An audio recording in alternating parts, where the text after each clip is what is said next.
Hello again, and welcome back to another adventure in book hunting. Um, this particular haul I'm going to go through today was, let's say, a long hunt, but it was very productive. Last Friday, I traveled through 7 counties in West Virginia and Virginia, stopped at 4 public libraries, 3 little free libraries, and attempted to stop at 2 thrift stores. Um, Those of you who don't know, I travel a lot for work, generally courthouse to courthouse over fairly big territory, probably from my home base, about a 60 diameter circle. But that allows me to do a lot of the book hunting I do. I wouldn't be able to get to as nearly as many places if I had a real job. But I made my own job, and so I get to travel a lot. And without further ado, we're going to go through a bunch of books.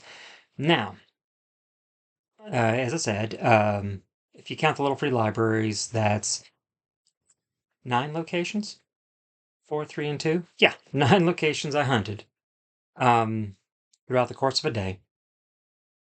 And I want this video to illustrate kind of 2 lessons, if you will, about book hunting.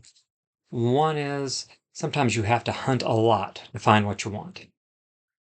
And the other lesson is a lesson, if you've watched this channel at all, you'll know, and that is you do not have to pay a lot of money to find a lot of really good books. Now, once again, my hunts are very general because a lot of what I hunt is for a broad general audience. I donate a lot of books to the Hatter Bookshop. I kind of have a mental list of the sorts of things they're looking for. And that list is very broad. Um, I'm on the lookout all the time for stuff that I might want to keep for this collection, for family and friends. And like I say, that's always in my mind when I hunt. But particularly for this one, I actually have a few keepers for me out of this one, and a couple I'm going to offer to friends and acquaintances. Um, oh, and if you saw the title of this video, none of these books cost me more than a quarter. And I think you'll say when I go through these, you'll say, "Wow, there's a lot of those books I might have, I would have loved to have had for a quarter and would have paid a whole lot more for." Like I say, book collecting doesn't have to be expensive. Book hunting certainly doesn't have to be expensive. First off, I'm kind of going to go through the books in the order I encountered them. Um, this is a fairly nice trade paperback of Wicked by Gregory Maguire. Adapted both as a musical and recently, I believe it's a Disney film. I believe it was Disney. Mystic, of course, being the story of the witches from the land of Oz when they were in college. Anyway, this one I got at a little free library.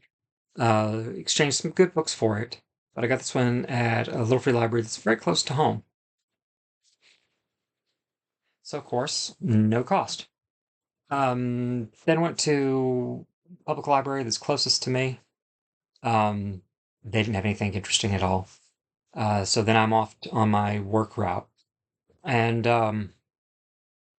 let's see. Along the way, there is a thrift store, and that's being kind of generous to it. More of a junk store. They happen to be closed, which was a little surprising for a Friday, and especially late morning. They should have been open, but they were not. So didn't get to have any luck there. The next stop was my second public library of the day, and I got a full box of books from there. Um, I'm just going to go through those books really quick. And it should not take long because a lot of them, there's some themes here. This library has an ongoing sale shelf where they're selling books for a quarter a piece. So everything I pull out of this box is only 25 cents. They also have a couple of free bins. Didn't see anything I was terribly interested in this time, but in the event, was happy to get these for quarter piece. First off, let's get them all together because I got 3. Yes, I got 3 Stephen Kings. And the only one I've heard of, I believe, is End of Watch. I've not heard of Just After Sunset, or this one on top, uh, Duma Key. Anyway, but I've been on under orders, or at least request, to find all of Stephen King I could, because it just sells and sells and sells. Um, I've been doing that for two owners at the Hatter for, like I say, many years. Anyway, three real nice Stephen Kings, and also, um, if you go to most bookstores, the horror section I call the K&K section because it's Stephen King, like I just showed you, or oh, the other fellow. His name, how could it escape me? Dean Koontz, K&K. However, I was very fortunate to find some non-K&K horror. I got a omnibus from John Saul. I don't know that he's been rolled. I don't know if he's still publishing now, but this is three novels: "Suffer the Children," "Punish the Sinners," and "Cry for the Strangers." I remember back in the day seeing a lot of John Saul in regular bookstores. This one is a little more interesting because of how it was published. Blackstone Chronicles, also by John Saul. And this is a patch up of six short novels that were published separately, serialized, shall we say. And this is a club edition putting all those together. This was published right after Stephen King did his Green Mile series. Well, most of you say the Green Mile is just it's a book, but it was published in six parts. It was serialized. Very small price for a little sliver of a book. They came out over a period of time, every couple months or so. Kind of like the way publishing was for hundreds of years. Most of the great novels of English and old American literature were serialized. They were published in magazines, journals before they were published in a novel form. All of Dickens is like that, for instance. But anyway, this is one of those. And in fact, the introduction to this volume, John Saul, uh, tips his hat to Stephen King for attempting to bring that style of publishing back. Don't know that he really succeeded, but I always thought it was kind of a neat idea. All right. And the rest of it we'll go through in short order. Lois Lowry's Number the Stars. Real nice copy. Of course, Newbery Award winner. There's the gold emblem. Always keep an eye out for Lois Lowry because she's still popular. Her most popular book is probably The Giver. But this one too. It's a Holocaust story. Uh, and it's a good book, particularly for younger readers. Cannot pass this up. This is what started it all, The Lightning Thief by Percy Jackson. No, The Lightning Thief, featuring Percy Jackson. Of course, the author is Rick Riordan. And just a beautiful copy. Once again, 25 cents. Uh, this one I'm keeping because it's going to replace a copy that I have that I don't care for as much. I like this cover design a lot better. So I'll take my other one and it'll go to the Hatter if they're interested. Um, modern, I believe he's either Brazilian or Portuguese. I know he originally wrote in Portuguese, or maybe I'm wrong. But yeah, there's Paul Coolio. Oh yeah, but this one, French flaps, French flaps, deckled edges. It's my kind of. A lot of times a cover will sell me on something. I do judge books by cover, and this one was just too creepy to pass up. This book is called This Book is Full of Spiders by David Wong, which apparently is a pen name, or where is it, for a guy named Jason Pargin. Anyway, read a little bit of the text. Seriously, dude, don't touch it. The sequel to a book called John Dies at the End, and apparently it includes a sneak peek of the guy's next novel. But yes, it's warning, you may have a huge invisible spider living in your skull. This is not a metaphor. Anyway, it creeps me out. It creeped me out enough to grab it. This one Oh, scratches a very nostalgic bubble. It is an anthology of short stories that the original Twilight Zone TV show, black and white TV show, was based on. And in looking through it, a lot of writers I know, Ray Bradbury, Damon Knight, uh, who else we got? Anne Serling. I think she may be related to Rod in some fashion. Charles Beaumont. Um, but probably the most stories out of this volume are written by a guy named Richard Matheson. And if you don't know the name Richard Matheson, you probably have experienced at least adaptations of his work. Uh, he wrote a little book called I Am Legend. I hear it was adapted as a film like three times. He wrote a book called The Incredible Shrinking Man, old school sci-fi movie. Um, he had a novel. I don't remember the title of the novel, but the movie was Stir of Echoes, starred Kevin Bacon. Anyway, prominent writer. What Things May Come, one of my favorites. But in any event, uh, don't know. Might keep it long enough to read some of the short stories that are in here and then pass it along. The next one is a keeper for me. It's a real nice copy of Pilgrim's Progress by John Bunyan. Um, I have kind of a not so great copy. I'll see if the Hatter wants my hand me down, but like I say, this one's really nice.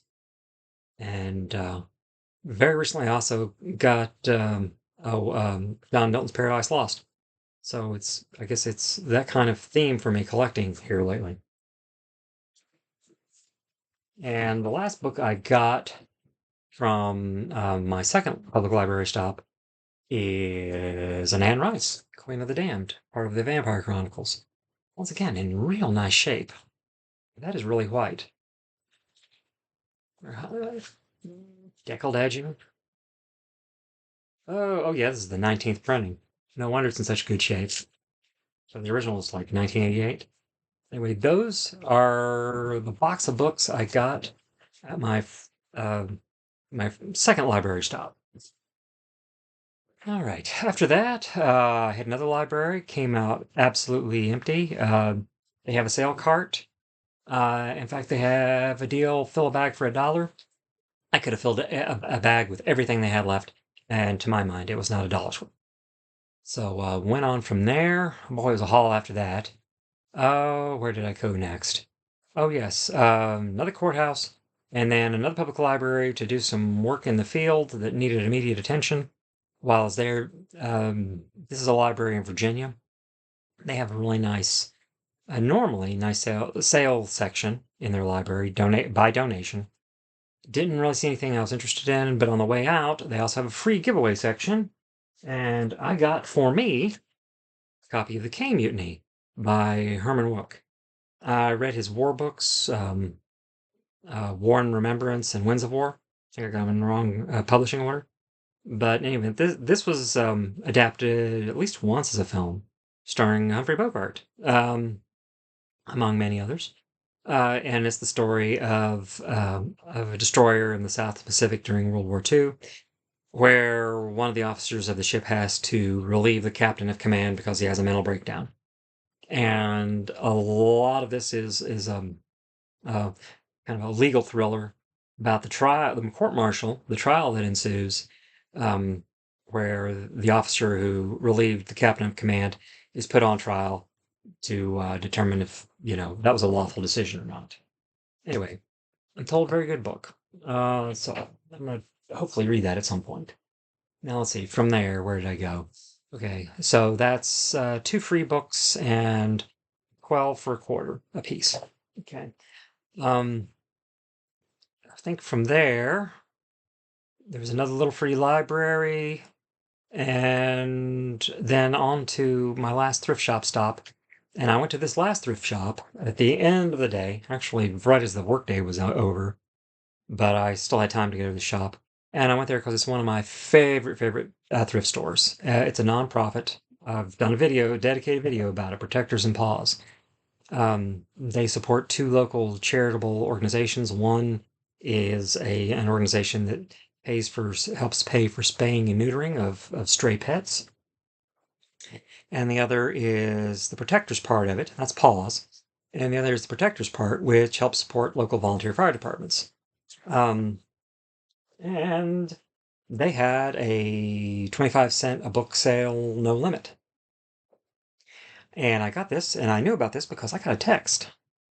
Someday I'm going to make a video about where to hunt for books and techniques for realizing when there's a good place to hunt books, and that's one of them. I'm on this store's text list, so I don't get a lot of advertisements. It's not terribly annoying, but in this case, it was great because I had a heads up that Friday and Saturday, 25-cent books. And so I got this box. All right. And I believe 16 more books that I paid for. And then I'll have one more I'll show you at the end that I got for free. All right. The first one is a nostalgia pick for me. Quality Time on Highway 1, a collection of Doonesbury comic strips. I don't read newspapers anymore, at least paper newspapers anymore. Do newspapers still have comic strips? Hey, man. Uh, Doonesbury was always a good one. Lots of interesting political commentary, cultural commentary. Uh, you know, this kind of thing. Uh, when I used to get a paper every day, which was decades ago, I always looked for Doonesbury and Calvin and Hobbes. I still have a soft spot for both of those. Might keep it, or at least to look through, if the Hatter wants it. Thing is, I just don't know. Are there avid readers or collectors of Doonesbury still out there? That'd be the question. Otherwise, I get to keep it. All right. I got a Dr. Seuss that I don't remember ever seeing before. Oh, The Things That You Can Thank. Kind of reminds me of another one of his titles, Oh, The Places You Will Go, where the premise is uh, the baby before it's born is kind of told about all the things that child will experience in life. And I think this is not that serious of a book. Anyway, it's Seuss, and it's not on the do not publish list. Um, and like I say, it's one that's not Cat in the Hat or Green Eggs and Ham. So I'm always on the lookout for Seuss that isn't the Seuss you see every day. One fish, two fish, three fish. No, the fish book, for instance. All right, some of the stuff. I got this because it looks very much like YA fantasy. Um, and popular genre. It was in really good shape, and once again, it's only a quarter. I'm gonna see if the Hatter wants it. And now this one sounded really interesting. Paranormal. From reading the cover copy, um, Her Majesty's Royal Coven by Juno Dawson. It sounds kind of alternative history-ish. Um, uh, you know, talking about royal covens who served the Crown of England. Uh, you know, hence the title. Just kind of tickled me. But anyway, thought the header might like that one. Still an interesting looking book. Okay, a classic, a 75th anniversary edition of Zora Neale Hurston's Their Eyes Were Watching God. And of course, like all the nice ones you get, deckled edges, French flaps, and there's Miss Hurston. Let's say very popular. Well, Alice Walker gives it a nice blurb. There's no book more important to me than this one. That's high praise from somebody like Alice Walker. Anyway, it is a classic, and a very nice one at that. So I'm going to see if the store wants that one. Oh, the next one we can do quickly. Found 3 of the Spiderwick books. These are in such a neat little format. The first book Let's see if I got them in the right order. Oh, no, no, no, no. I've got them reversed. Or jumbled anyway. First book, Spiderwick Chronicles Field Guide. The second one, The Seeing Stone. And we skip number 3 and go right to 4, which is the Ironwood Tree. Love the format of these little guys. Interesting middle grade books. And I know this is adapted for a show streaming someplace. Maybe it'll tell me. No, it does not. So these are pre that adaptation. Anyway, wherever I see these, I snag them. They're just so cool and so popular.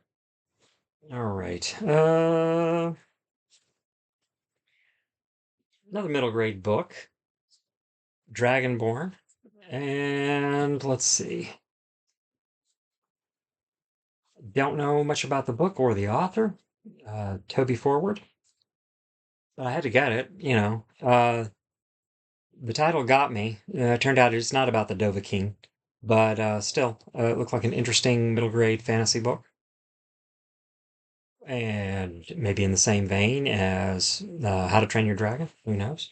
Anyway, book in real nice shape. And once again, if you're only paying a quarter, you know, you can afford to splurge a little.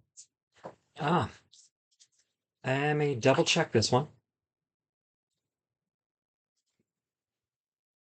Yeah, yes. Okay. This is an Agatha Christie. Obviously. Murder on the Orient Express, one of her most popular ones. I am 99% certain I already have this book, in which case it'll go to the Hatter as well, because it's certainly one of Agatha's most famous works. And this one was an edition published in 2004, which means it's free of all the sensitivity editing that started happening in 2020. So this is real Agatha Christie, as opposed to the new ones you find in the bookstore in the regular commercial bookstore today that are not. Anyway, and this is a great book. Read it a long time ago. Agatha's not the second best-selling author in English for nothing. Oh, and in fact, might as well go ahead and talk about the biggest selling author in the English language, Shakespeare, and a nice signet classic of The Taming of the Shrew. And if I was still a book dragon, I would keep this. But I have a complete Shakespeare volume, and so I really, really, really don't need to double up on it. Anyway, Taming of the Shrew is one of the great plays. It's a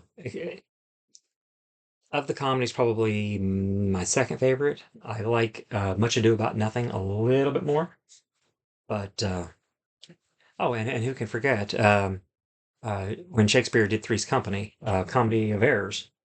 Anyway, found a couple of slightly older. These are more than 10 years old, but love-inspired suspense books in large print. Um, I know the Hatter has multiple customers who are into this style. It's love-inspired line, so it's cleaner. You know, I don't know about smut-free, but the smut level on these is really, really low. And also they like suspense, but best of all, it's large print, and you don't find them sometimes, but not all the time. I try and get them for those customers when I can find them. Don't know any of the authors at this point, but looked interesting. Okay. Oh, here's one I get whenever I can. Another Newbery Award winner to go with well, the early one. Oh yeah, with the Lowry book, My Side of the Mountain by Gene George. And that's kind of the classic cover. Um, I know this sells very well. Still to this day, it's gotten to be an old book. Well, old as in it was published when I was a kid. So, but in any event, that one will be going to the Hatter. All right. Oh, a somewhat rough copy of Harry Potter and the Half-Blood Prince by, of course, J.K. Rowling.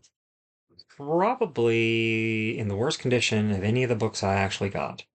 But I'm told you get Harry Potter and you get Stephen King, And unless they're actually falling apart, soaked with kerosene or dog urine, you get these. They will sell. Like I say, this one's used, well loved, as they would say, but probably still a readable copy. That will go to the Hatter. Okay, the last of the books that are going to the Hatter. I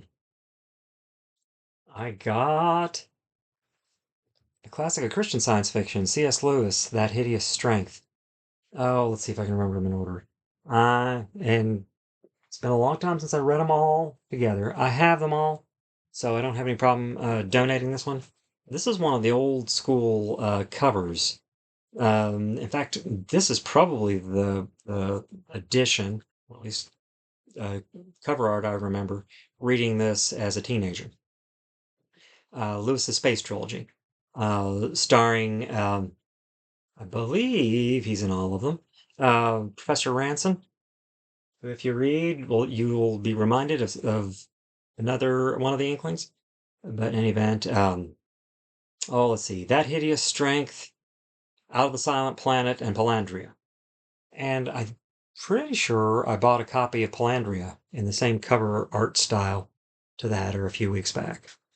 So maybe we can build the whole trilogy for him. This one's in really good shape. And finally, as I was departing, Paws and Protectors, they have a giveaway shelf on, in the doorway. And I really didn't pay much attention to it as I was going in, but on the way out, I gave it a real good look. I remember the first time I ever went there, it was covered in books. In fact, don't tell anyone, but there were so many books in the giveaway shelf that I snatched a couple of them, went inside and paid for them, full price. And then, like I said, because they were like, I boiled it down to like three that I wanted really, really bad. So I went ahead and paid for two of them. I don't know if that's against the rules, but I thought, well, that's fair. And the book I got is a nice black spine penguin of Death of a Salesman. And you guys know that these are like, oh, these are just such a temptation for me. And so I succumbed to this temptation. I'm going to keep this one. Real nice copy of Death of a Salesman, Miller Centennial, according to that. So I guess that means published when Arthur Miller, the playwright, would have been 100 years old, had he so long lived. But that's the last of the books. 2 boxes full. To give you a full count, 12 books at my first, at my second public library stop, 3 books, various spots along the way, and then at Protectors and Paws, I got 16 books for a total of 29 books.